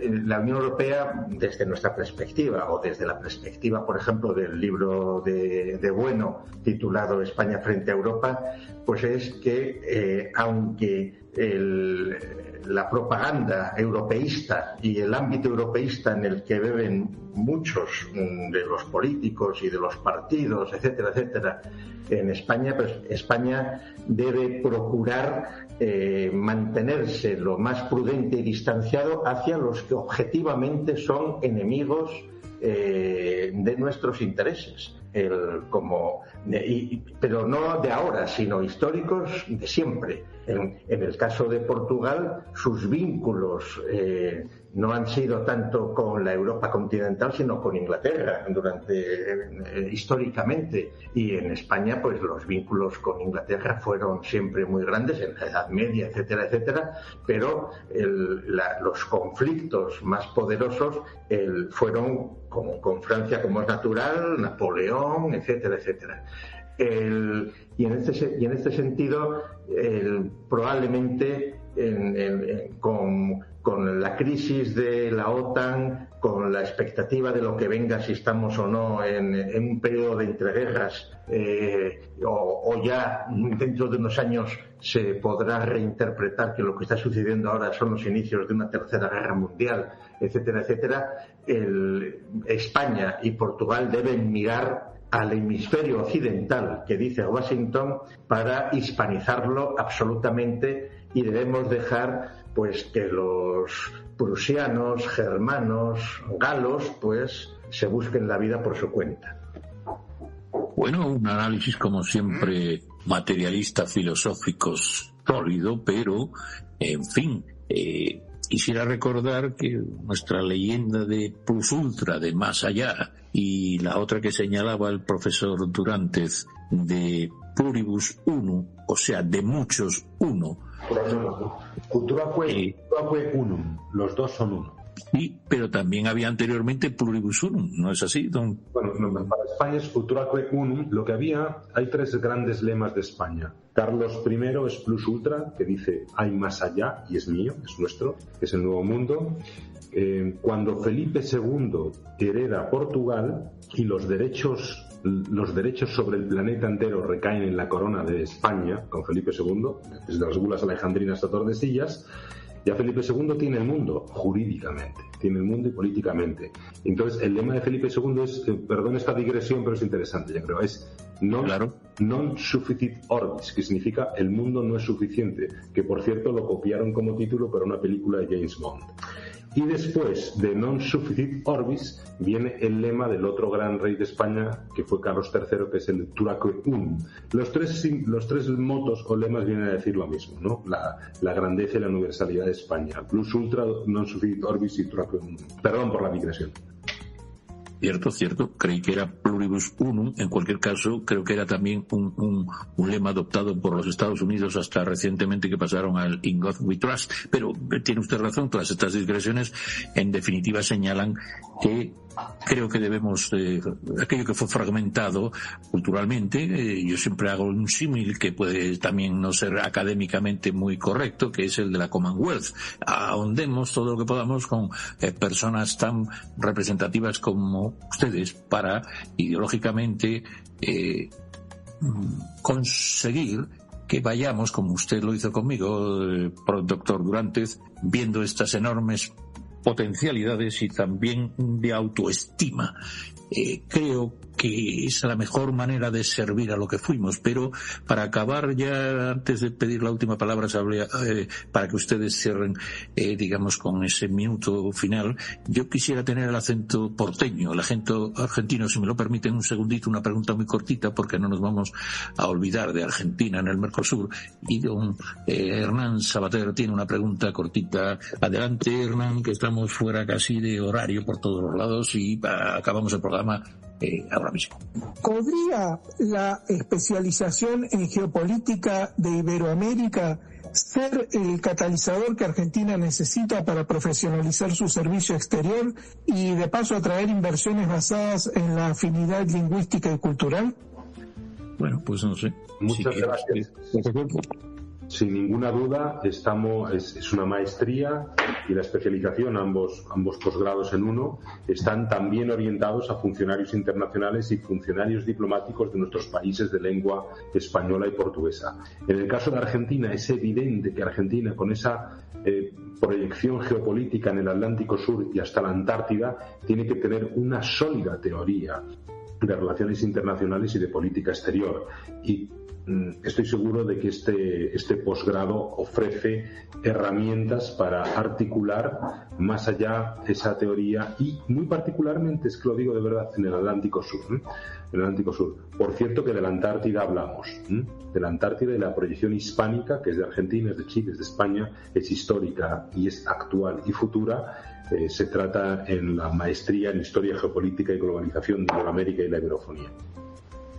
Profesor Gustavo Bueno, si me permite sugerir que nos centre en esta dialéctica de imperios, en estas globalizaciones tan atípicas por un lado, pero creo que se aproximan, como usted dice, movimientos tectónicos ideológicos. Comente usted en este último tramo lo que vea para iluminarnos en este duro camino donde usted tiene siempre unos criterios casi digamos demoledores. Es usted un hombre cao dialécticamente, le gusta pegar más que Tyson en el aspecto dialéctico, pero bueno, salga usted al ring y diga lo que tenga que decir dialéctico. No, vamos a ver. Mira, simplemente voy a hacer un comentario. Antes he mencionado los acuerdos de Abraham de 2020 que se han presentado como si fueran la gran novedad. Claro, están redescubriendo la famosa teoría de las tres culturas que en España se construyó para intentar una armonía entre cristianos, católicos, islámicos y musulmanes. Y, por ejemplo, pues conviene recordar que cosas que el Papa Francisco hizo en 2019 de unir en un recinto pues una iglesia cristiana y una mezquita y una sinagoga, pues estaban, por ejemplo, previstas en el año 73 en unas reformas de Sevilla y luego en Madrid. Es decir, pero todos esos armonismos son puramente propagandísticos o ingenuos, porque aquí la dificultad real ante la que nos encontramos es que en el presente actual existe la Declaración de los Derechos Humanos y de los Derechos del Hombre del año 48 dictada por la ONU y la Declaración de los Derechos Humanos dictada por la Conferencia Islámica en el Cairo en 1990, firmada hoy por 57 naciones que suman 2.000 millones de personas. Y entonces esas dos declaraciones universales son contradictorias entre sí, porque unas obligan a que esté la Sharia detrás y las otras no. Y entonces la realidad es que lo que hay que estar en contra de ideologías para niños pequeños, como es la de la paz perpetua de Kant, o el no a la guerra, o la armonía entre todos los hombres saltando contentos por las playas con los cabellos al viento y dándonos abrazos y cantando la 9ª sinfonía. La realidad es mucho más compleja y entonces la dialéctica no se va a producir en la Unión Europea, sino que la dialéctica global de presente y de futuro va a estar entre la iberofonía y China y en un proceso de afirmación global frente a otros que no verán de la misma manera esas posibilidades. Don Freudiano, bueno, pues como faro de esta iberofonía, de este mundo que une la comunidad de países de lengua portuguesa y la comunidad iberoamericana de naciones, ¿puede usted también señalarnos este camino a seguir, esta hoja de ruta que dicen ahora los que saben mucho? Bueno, muchas gracias. No pensaba que iba a tener el honor de cerrar esto, creía que iba a ser el profesor Gustavo Bueno, que ya lo ha dicho, pero yo creo que verdaderamente ser conscientes del potencial que todos los pueblos iberoparlantes tenemos juntos, no solamente en beneficio de nuestra comunidad panibérica iberófona, sino también en beneficio de toda la comunidad internacional, es fundamental. Tenemos que conversar, tener acciones diplomáticas con otras culturas y civilizaciones del mundo, en fraternidad, en armonía. No vamos contra nadie, pero tenemos que ser inteligentes y no podemos permitir que se imponga una sola manera de ver el mundo, que está claramente centrada, manipulada, estandarizada, canalizada en torno a parámetros anglosajones, lo repito, y el idioma inglés. El idioma inglés, que en ocasiones el idioma inglés ha pasado de ser un instrumento de poder blando a convertirse prácticamente en un instrumento de poder duro. Y tenemos que ponernos serios en eso, tener conversaciones culturales, civilizacionales, con el mundo eslavo, con Rusia, con el mundo árabe, la Liga Árabe, con China, por supuesto, y con otros bloques del mundo, y hablar amistosamente con los Estados Unidos de América, con sus autoridades, para que entiendan que serán más felices, más fuertes, más poderosos, incluso, y más justos si asumen el español como un patrimonio propio, ibérica, hermana del portugués en el mundo, ¿no? Así que, incluso aunque la situación es muy complicada, es difícil, nosotros tenemos que seguir adelante y trabajando, aunque sea sin esperanza, pero se trata de un imperativo ético que nos interpela a todos nosotros, por lo tanto lo vamos a hacer. Muchas gracias. Pues amén, doctor Durantes, estimado profesor Bueno, amén. Un forte abrazo a todos os nosos oyentes do Brasil, en Portugal ou en África. Juntos somos a maior plataforma, como dicen, plurinacional de Occidente. Gracias por acompañarnos. Creo que hasta el próximo encuentro seguiremos tejiendo los lazos de nuestra gran comunidad. Espero que nos acerquemos a la altura de nuestros invitados protagonistas de hoy. Un honor. Hasta pronto, gente. Hasta luego, me acepte. Desde prensamercosur.org presentamos nuestro programa Radio Podcast Enlace Iberoamericano, con base en España y Portugal y con el resto de la comunidad iberoamericana en la Unión Europea. Tendremos puentes de comunicación e integración con personas y temas de nuestro interés.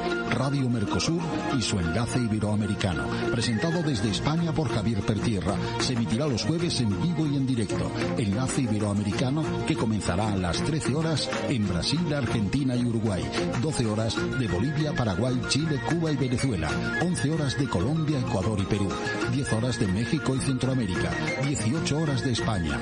Escucha Enlace Iberoamericano en la radio y podcast Mercosur de www.prensamercosur.org.